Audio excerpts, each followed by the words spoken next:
Hello বন্ধুরা, আমি সুপর্ণা। আমার নতুন একটি ব্লগে তোমাদের অনেক অনেক স্বাগত। আশা করি তোমরা খুব ভালো আছো, সুস্থ আছো। আমরাও ভালো আছি। তো এখন ঘড়িতে মোটামুটি সকাল 9টা মতো বাজে। তো এখন থেকে আমার ব্লগটা স্টার্ট করছি। তো এখানে দেখো, যত কাগজপত্র ছিল আমার, ওটা নিয়েই বসেছি। তো একটা কাজের দরকার ছিল, তার জন্য সব কিছু বের করতে হয়েছিল। তো সেটাকেই আমি ভালো করে গুছিয়ে নিচ্ছি। তো আজ কোনো কাজবাজ শেয়ার করব না, আজ শেয়ার করব তোমাদের সঙ্গে আমার এই কি বলো তো, গরিব যেটাকে বলে, মধ্যবিত্ত পরিবারে। তো আমার কাছে এটাই অনেক। তো এই ছোট্ট ড্রেসিং টেবিল ট্যুরটা তোমাদের সঙ্গে শেয়ার করব।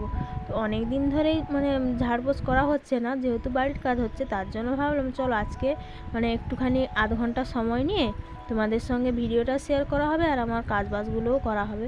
তো আমি আগে কাগজপত্রগুলো গুছিয়ে নিচ্ছি। আর একটা ব্যাংকের বই, বহু পুরনো, কি বলো তো, ওই যে লেখাগুলো সব মুছে গেছে। তো ওটাই ব্যাংকে দিতে যাব, তার জন্য কাগজপত্রগুলো গুছিয়ে নিচ্ছি। ব্যাংকে দিতে যাব কারণ ওই ওই বইটা দিয়ে আবার একটা নতুন বই নেব, তার জন্য। তো যে যার জায়গায় সে যার কাগজপত্রগুলো গুছিয়ে নিচ্ছি।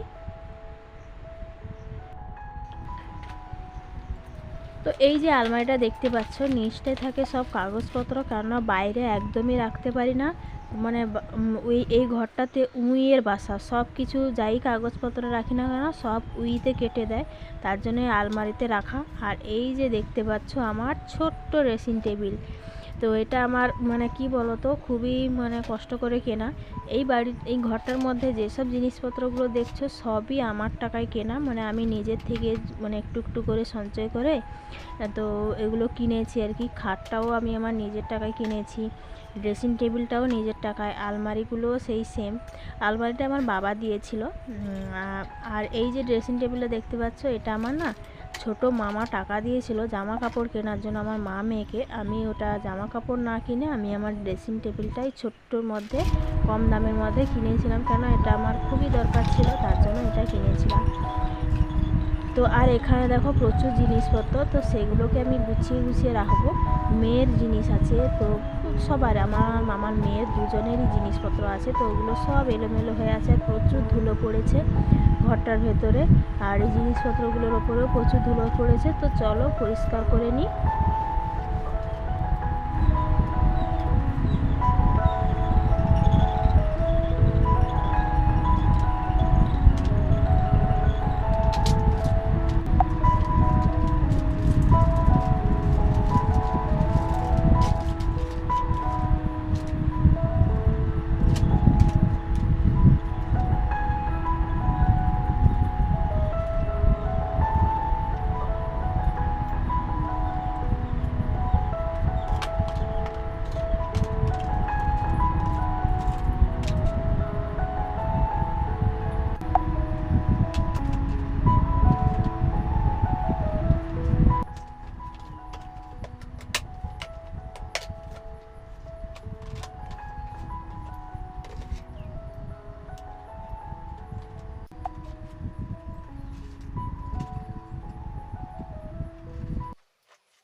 তো এতক্ষণে আমার পুরোটা কমপ্লিট হলো, গোছানো আধ ঘন্টা পর।